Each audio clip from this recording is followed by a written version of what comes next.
Okay, how to set the sat nav. Here's the screen. You've got your direction there. That's the sat nav button, the little arrow, looks like an arrowhead. So we clicked on there. Doesn't seem to be a whole lot there. It says hello, sign into your account.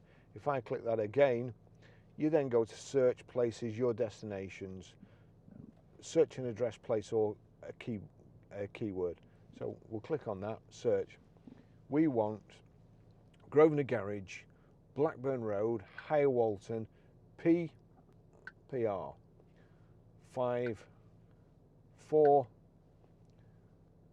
EA. Enter.